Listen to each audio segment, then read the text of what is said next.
नमस्कार भाइयों। इस वीडियो में आपको बताऊंगा कि अगर कफ दोष प्रकोपित होकर के चैनल्स को अवरुद्ध कर दिया है, आपके बॉडी के जो चैनल्स है, जो ब्रेन के चैनल्स है, उसको अवरुद्ध कर दिया है और अवरुद्धता के कारण सीरोटोनिन और डोपामाइन नामक जो हार्मोन्स है, इनका सड़न हो रहा है, ये नष्ट हो रहे हैं, डोपामाइन और सीरोटोनिन। तो इसको हम कैसे पूर्ति करें, कैसे इसको रिकवर करें और कैसे इसका समाधान करें और कैसे हम डोपामाइन को बढ़ाएं। तो देखिए बंधु, पहले ये समझ लीजिए कि जब शरीर में बहुत ज़्यादा कफ प्रकोपित हो जाता है तो हमारे शरीर के बहुत से चैनल्स, हमारे ब्रेन के बहुत से चैनल्स, हमारे शरीर के चैनल्स अवरुद्ध हो जाते हैं, अर्थात जाम हो जाते हैं, ब्लॉकेजेस हो जाते हैं चैनल्स। और जब चैनल्स ब्लॉकेजेस हो जाते हैं तो अग्नि का आदान प्रदान नहीं हो पाता, अर्थात खून दौड़ता नहीं है अच्छी तरह से शरीर में ब्लॉकेजेस आ जाते हैं। और जब ब्लॉकेजेस आ जाते हैं तो सड़न होने लगता है। जैसे कि उदाहरण से समझाओ आपको, तो नदी का पानी अगर चलते रहे तो कहा जाता है कि ये खराब नहीं होता, कभी दूषित नहीं होता है, क्योंकि चलता हुआ पानी है, कभी दूषित नहीं होता है। पर वही अगर किसी अलग खड्डे में संचय कर लिया जाए, किसी तालाब में भर दिया जाए, तो वो बहुत जल्दी खराब हो जाता है, सड़न होने लगता है उसमें। ठीक उसी, क्योंकि यहाँ पे ब्लॉकेज अवरुद्धता आ गया, अब ये चल नहीं रहा है, अब ये स्थिर हो गया है, एक जगह पे संचय हो गया है, एक जगह पे रुक गया है। उसी तरह जो हमारे बॉडी के जो खून है, ये जब रुक जाते हैं, जब इनमें जब आदान प्रदान रुक जाता है, जब ये एक जगह से दूसरे जगह नहीं जाते हैं, जब ब्लॉकेजेस आ जाते हैं, तो हमारे शरीर के बहुत से कार्य रुक जाते हैं, शरीर में सड़न होने लगता है, शरीर में सूजन होने लगता है, इन्फ्लामेशन होने लगता है।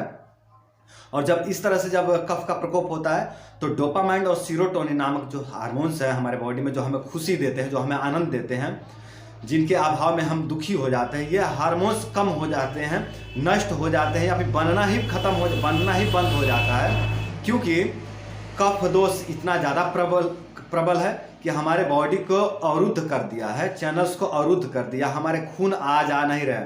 और खून जब चलता बंद हो जाता है अच्छी तरह से, तो सब कुछ बंद हो जाता है, हमारे शरीर में सब कुछ काम जो है कि बंद हो जाता है, डोपामाइन बनना भी बंद हो जाता है, जो थोड़ा बहुत बनता भी है वो सड़ने लगता है, क्योंकि वहाँ पे सही ऑक्सीजन नहीं पहुँचता है, सही मात्रा में अग्नि नहीं पहुँचती है, जिसके कारण वहाँ पे सड़न होने लगता है। और जब सड़न होने लगता है तो हम बहुत ज़्यादा डिप्रेशन में चले जाते हैं, दुखी हो जाते हैं, भयभीत हो जाते हैं, चिंतित हो जाते हैं, शोक में चले जाते हैं। ठीक है, तो बंधु, इसका समाधान क्या होगा, हम इस पर बात करेंगे कि इसका समाधान कैसे करें। जब कफ दोष प्रकोपित होकर के इस तरह की समस्या को प्रकट कर दिया है तो इसका समाधान क्या होना चाहिए। तो पहले तो बंधु, इसमें समाधान जो है वो ये है कि हम ब्रह्मचर्य का पालन करें, क्योंकि ब्रह्मचर्य हजारों रोगों की एक दवा है।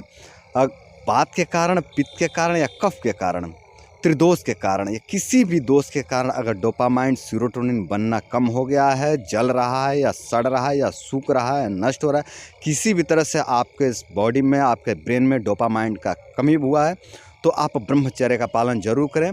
ब्रह्मचर्य का पालन से सीरोटोनिन और डोपामाइन बहुत तेज़ी से बढ़ने लगता है। तो पहला चिकित्सा हो जाएगा ये कि हम ब्रह्मचर्य का पालन करें। दूसरा चिकित्सा, खान पान में परहेज करें दोषानुसार, जैसे कि मैं वात पर भी वीडियो बना चुका हूँ, पित्त पर भी बना चुका हूँ और ये कफ पर है। तो वात में जो बताया गया है वो फॉलो करें, पित्त में जो बताया गया उसको फॉलो करें, या कफ में जो बता रहा हूँ इसको फॉलो करें। तो जो परहेज बता रहा हूँ उसको फॉलो करें, उसके बाद औषधीय प्रयोग करें। मधुर स्वाद खाना बंद करेंगे। मीठा स्वाद से कफ बढ़ता है शरीर में, जो भी मीठे स्वाद हैं उनको खाने से शरीर में कफ बढ़ता है, तो मीठा स्वाद को खाना बंद करेंगे। खट्टा स्वाद को भी खाना हम बंद करेंगे और नमक को भी खाना बंद करेंगे। खट्टा, मीठा और नमक, ये तीन स्वाद को हम कम से कम सेवन करेंगे। जब कफ के कारण हमारी अग्नि मंद पड़ी है, हमारा सीरोटोनिन और डोपामाइन बनना बंद हो गया है, हमारे चैनल्स अवरुद्धता आ गए हैं, शरीर में इन्फ्लामेशन आ गया है, सूजन आ गया है, खून में ब्लॉकेजेस आ गया, हार्ट में ब्लॉकेजेस आ गया है, तो ऐसे स्थिति में खट्टा, मीठा और नमकीन, ये तीन स्वाद का मात्रा हम कम करेंगे। और औषधि में हम प्रयोग करेंगे बंधु, यहाँ पे पिपली 20 ग्राम लेंगे, अड़ूसा 20 ग्राम लेंगे, दालचीनी 20 ग्राम, सौंठ 10 ग्राम और लौंग 5 ग्राम। मैं फिर से बता दूं, आप नोट कर लीजिए।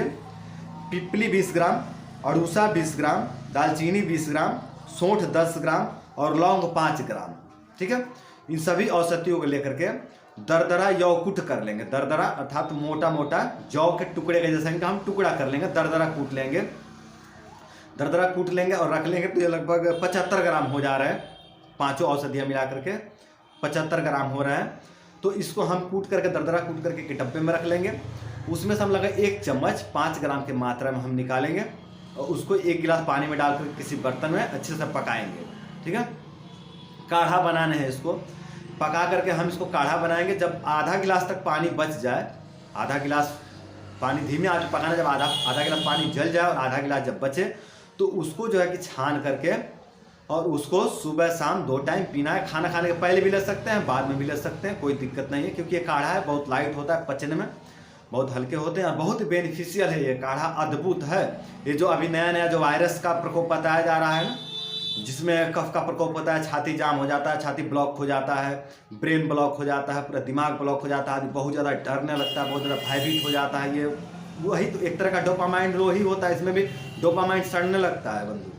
तो इस तरह के जो समस्याएं हैं, जो नया नया वायरस चला है, जो बहुत लोग भयभीत हैं, बहुत जन देख ही रहे हैं क्या हो रहा है, तो उस तरह की समस्या में भी इस काढ़े का हम प्रयोग करके और रिलीफ पा सकते हैं, अपने डोपामाइन को बढ़ा सकते हैं, अपने शरीर के ब्लॉकेजेस को खोल सकते हैं। ठीक है, तो इस उपाय को करके आप अपने जो आपके दिमाग में ब्लॉकेजेस बढ़ा हुआ है, जो फेफड़े में ब्लॉकेजेस बढ़ा हुआ है, जो गले जाम हो जाता है, उसको भी खोल सकते हैं। शरीर में कहीं भी ब्लॉकेजेस हो गया हो, उस ब्लॉकेजेस को हम इस उपाय से खोल सकते हैं, चाहे वो ब्रेन का ब्लॉकेजेस हो, चाहे वो पेट का ब्लॉकेजेस हो, चाहे वो अपान वायु की रुकावट हो। कई बार होता है ना कि पेट फूल जाता है, पूरा भर जाता है पेट पूरा फूल करके और गैस नीचे निकलता ही नहीं, उस समय हम इसका काढ़े का अगर प्रयोग करें तो अनुलोमन कर देता है, वायु को पूरा फोड़ फाड़ के निकाल देता है, ब्लॉकेजेस को तोड़ने की क्षमता है इसमें। कई बार जब मल अटक गया हो ना, बहुत ज़्यादा कब्ज हो गया हो, तो वो भी एक तरह का ब्लॉकेजेस ही है। ठीक है, चिपचिपा हो गया, पूरा आंव हो गया है, पूरा जो है कि चिपक गया है आंतों में मल, उस समय हम इस काढ़े का प्रयोग करके उस ब्लॉकेजेस को तोड़ सकते हैं, उस रुकावट को हम खत्म कर सकते हैं। तो रुकावट चाहे सर का हो, चाहे पैर का हो, चाहे पेट का हो, चाहे पेशाब के रास्ते का हो, कहीं का भी शरीर की रुकावट है, उसमें इस हम काढ़ा का प्रयोग करके रिलीफ पा सकते हैं और हम अपने डोपामाइन लेवल को बढ़ा सकते हैं, अपने सीरोटोनिन को बढ़ा सकते हैं और अपने रक्त का संचार अच्छे से कर सकते हैं अपने शरीर के, अपने आंखों की रोशनी बढ़ा सकते हैं, अपने बालों को सही कर सकते हैं इस काढ़ा का प्रयोग करके। तो ये काढ़ा अद्भुत है, अद्भुत है बंधु। और आपको किसी प्रकार का कोई फेफड़े का संक्रमण हो गया है, ट्यूबरकुलोसिस हो गया है, उसमें भी इस काढ़े का प्रयोग किया जा सकता है और यह आयुर्वेद का फार्मूला है। तो बंधु आप इसका प्रयोग करके आप अपने डोपामाइन और सीरोटोनिन को बढ़ा सकते हैं, अपने अनेकों बीमारियों का समाधान कर सकते हैं। क्योंकि ये देखिए, मैंने ये कोई डोपामाइन बढ़ाने वाला उपाय नहीं बताया हूँ बंधु, मैंने मूल जड़ पर चिकित्सा बताया है कि किस कारण से डोपामाइन जो है कि अवरुद्ध होता है, डोपामाइन जो है कि सड़ने लगता है, उस कारण पे आप जाकर के काम करिए तो ये मूल जड़ पर काम हो जा रहा है। ठीक है, और मूल जड़ पर जब काम होगा तो उस कारण से उस समस्या की वजह से जो जो लक्षण प्रकट हो रहे थे शरीर में, उन सभी लक्षणों पर काम होगा।